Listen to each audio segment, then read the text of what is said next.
Lumps में जो इस्लामियत वाला कोर्स है ना वो काफ़ी मुख्तलिफ है, ओ लेवल्स वाली इस्लामियत नहीं है। जैसे मैं आपको बताता हूँ, हमारा चैप्टर 9 है सूफीज़म के ऊपर।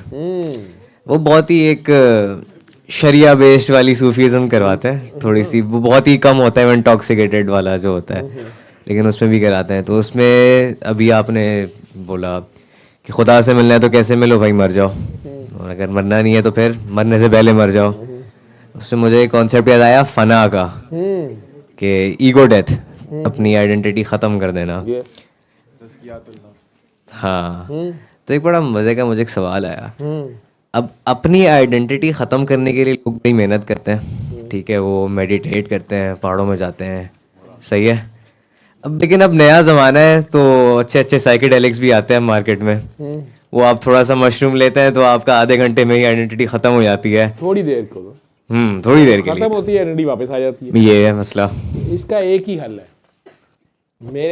मुझे पता है कि जो मेरे नज़दीक इसका सलूशन है। अगर कोई अपनी आइडेंटिटी ख़त्म, फना हासिल करना चाहता है, मरने से पहले मरना पड़ता है, ठीक है, उसका एक ही फार्मूला है, वो किसी पे मर जाओ। इश्क, वो चाहे म्यूज़िक का इश्क है, माइकल जैक्सन को अपने म्यूज़िक टारगेट का इश्क था, उसको 12 साल ये होश ही नहीं थी खाना है कि नहीं है, कोई है कि नहीं। पैशन। वो आपको किसी जुलेखा को यूसुफ इश्क हो गया, ठीक है, भाड़ में गई बादशाही, बाद में भाड़ में गई दौलत, भाड़ में गई शोहरत, भाड़ में गई बदनामी, यूसुफ, ठीक है। ये सोच के नहीं किया जा सकता कि मेरे से कहानी सुन के तो बंदा कहे मैं जुलेखा ते तू यूसुफ, ना मैं यूसुफ ते ना तू जुलेखा, तेरे को एक वारी नहीं दी जानी, मैनू पता है ना। वो कहानी कुछ और है, लेकिन अगर वो हो जाए इश्क, वो हो जाए सही किसी से।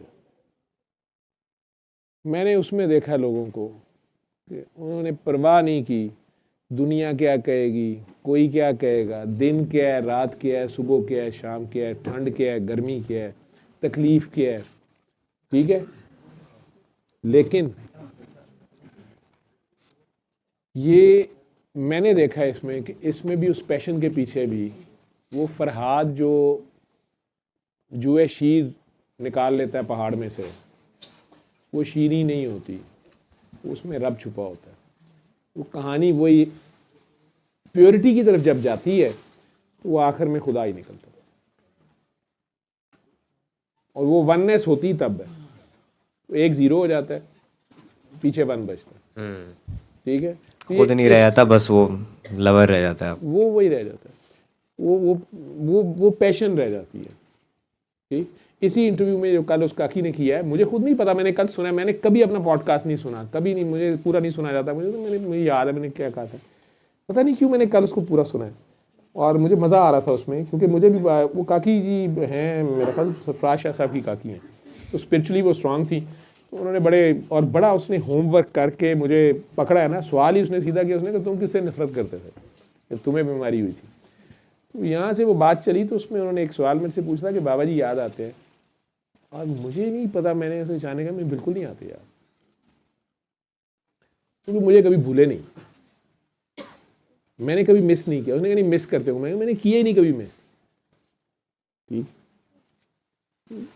मैं शायद सोचता बाद में हूँ ही इज देयर, या उन्होंने इतना ज्यादा वो प्यार किया है, वो मुझे अभी तक कोई खुदा न खास्ता सिचुएशन ऐसी मिली नहीं, या ऐसा पेशेंट नहीं मिला, या ऐसा कोई बंदा नहीं मिला जिसमें मैं कहूँ कि यार ये बाबा जी से पूछूं, या बाबा जी हों तो बाबा जी हैं। हाँ, वैसे बशरी तकाज़ों में बैठे हुए कभी कभार आप लोग जैसे लोग काकियाँ सोने जब मुझे यंग जनरेशन मिलती है, कोई ऐसे बच्चे जिनका थॉट प्रोसेस मैं देखता हूँ, तो तब मैं ज़रूर कहता हूँ कि हाय बाबा जी फिज़िकली भी हो ना, तो तुम्हें मैं मतलब बाबा जी तुम्हें मिल के बड़े खुश हों, या मतलब मैं वो उनकी आंखों की चमक देखना चाहता, वो जो यंग जनरेशन में जो उन्हें नज़र आता था ना बंदा कि इसका दिल जिंदा है और इसी उम्र में ज़िंदा है, या इसकी पैशन बड़ी स्ट्रांग है। हाँ, ज़िद जो है वो और पैशन, इसमें फ़र्क है, ये मैं कहूँगा। आपको उसी की माननी होती है जिस पे मर रहे होते हैं आप।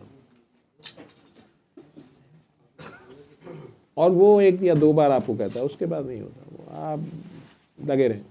इतने मेरे ख्याल से ना आपको आगे से एक जवाब चाहिए होता है। पैशन में आप वो जवाब नहीं ढूंढ रहे होते, आप बस फॉर इट्स ओन से किए जा रहे होते हैं। ओन से एक तो वो भी ओन ही होती है ना, फिर अगेन वो भी सेल्फ होती है। वो सेल्फ जो है ना वो बड़ी खतरनाक चीज़ है, जालिम चीज़ है।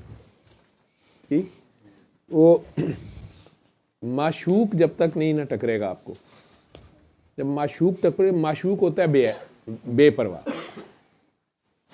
जब माशूक बेपरवाह होगा ना, वहाँ आप सर फटकते रहेंगे, पटकते रहेंगे, पटकते रहेंगे। उस पत्थर में तो जोंक नहीं लगनी, उस पत्थर में तो सुराख नहीं होना, आपका सर फारिग हो जाता। सर फारिग हो जाता तो पीछे कुछ नहीं बचता, पीछे पैशन बचती है, पीछे दिल बचता है, उसे फना नहीं है। वो ऐसे है। अभी हम वही सुनते आ रहे थे गाड़ी में, नुसरत फतेह अली खान की एक कवाली है, तुम एक गोरख धंधा हो जाओ। हाँ, गोरख धंधा। उसमें मंसूर की बात होती है, किस तरह से था वो, हाँ, अनल हक का नारा, खुद ही अनल हक का नारा लगा के, हाँ, फिर खुद ही खुद ही उस पे सूले पे कुफर के फतवे लगा देते हो, सूली पे भी फिर चढ़ा देते हो चढ़ा उसे। देते हो। मैंने ना आप ही मारे, तुम गोरख धंधा हो। तुम एक गोरख धंधा। आप ही पावे कुंडियां, आप ही पावे शोर, ये साढ़े वाल मुखड़ा मोह। कहानी कुछ ऐसी ही है, मज़ेदार सी है, बार बार दोहराई जाती है। जी जी सर। सल्ले अला, सल्ले अला, सल्ले अला, सल्ले अला, सल्ले अला शफीना, सल्ले अला